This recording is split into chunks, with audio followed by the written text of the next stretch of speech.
We are continuing our look into the fraud allegations against a company in Maine being investigated for overbilling Maine Care. There are hundreds of thousands of dollars on the line here. Republicans have voiced many concerns over the state of that investigation.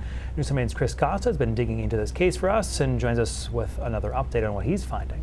Hey there, Brian and Amanda. In our first two reports, you heard concerns from Senator Matt Harrington, who's the assistant minority leader of the Republicans in the Maine Senate. At a press conference back in December, he was one of several GOP lawmakers who compared the Medicaid fraud investigation in Minnesota to the fraud accusations here in Maine. Now, one key difference. Minnesota's case involves criminal charges. In Maine, DHHS has sent what it called credible allegations of fraud to the Attorney General's office, but the AG will not tell us if his office is in fact investigating. So as part of my conversation with Senator Harrington, I asked him why he feels those cases are linked.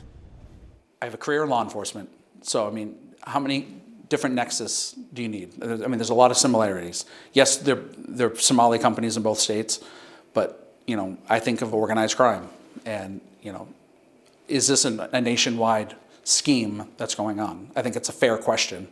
It has nothing to do with the fact that they're Somali. They are Somali, but that has nothing to do with the fact that they're Somali.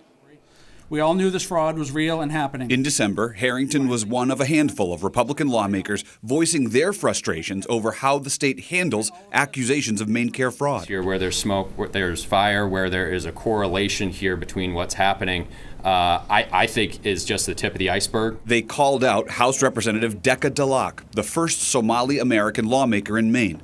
Representative Decca Delac, who previously worked in a leadership role at Gateway, now sits on the Appropriations Committee, the very committee responsible for overseeing how our tax dollars are spent.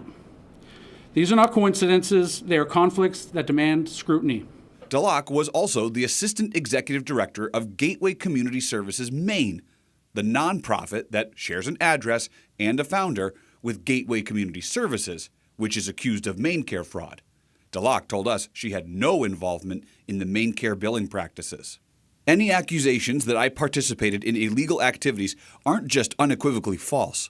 They're also reckless and harmful. I take seriously the state's responsibility to serve as a good steward of taxpayer dollars, and I support the investigation to hold accountable any individuals who misuse public funds, she told News Center Maine in a written statement. A few weeks later, Delac announced that she would not run for re-election, saying, quote, "The climate for black and brown public servants has become increasingly hostile and unsafe.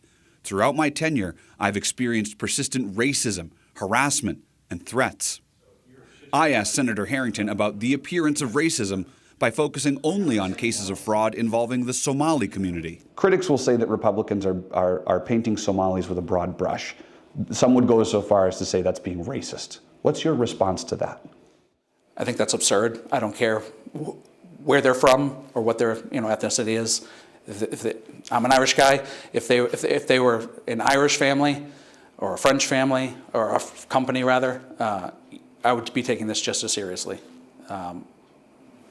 It has nothing to do with their race at all. So where does the Gateway case stand? Maine DHHS confirmed that Gateway has paid back the entire $125,000 in overpayment from audit number 1. Gateway is appealing the other 2 audits, which found more than $1 million in Maine Care overbilling. And we know that audit process is long. We may not know the final decision and how much money Gateway owes for at least 3 more months. A spokesperson for Gateway told us, quote, "For years, Gateway has worked closely and transparently with regulators to improve its processes, provide requested documentation, and address issues as they arose. It will continue to do so," end quote. If you missed any of our previous coverage, the nuts and bolts of how DHHS finds fraud and the tools it has to do so, as well as those questions from Republicans about how that process works, you can go to this story on our website, Brian and Amanda, on newscentermaine.com, where we're going to have all 3 of the stories that we've done this week. All right, and reporting continues. Thank you, Chris.